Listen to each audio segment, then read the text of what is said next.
In today's recipe, we're gonna make an amazing basil pesto. Easy, delicious, let's get into it. Now for the basil pesto, we're gonna use lots of basil.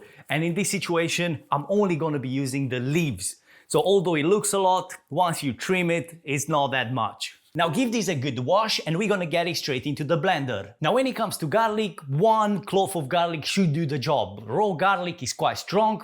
If you feel like you need more, just go with more, but in my opinion, that's all you need. Now, Parmesan cheese, you don't need to grate it, especially if you do this into a blender, because the blender will do that job. But we can go in with about 40 grams of Parmesan, 50 grams, it all depends how cheesy you want it. Now, in terms of seasoning, I'm going in with about half teaspoon of table salt and about 1/4 teaspoon of freshly ground black pepper. Now extra virgin olive oil. Now here is totally up to you. Do you want your pesto slightly thicker? Do you want your pesto slightly thinner?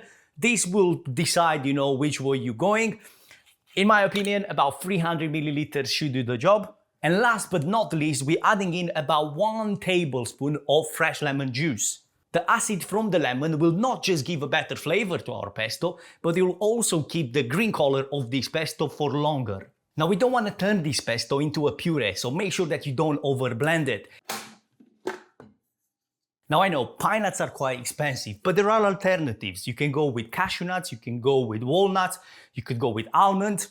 After adding the pine nuts in, we're gonna go with the lid back on, and we're gonna give another few seconds of mixing, not too much because we want to keep that texture alive.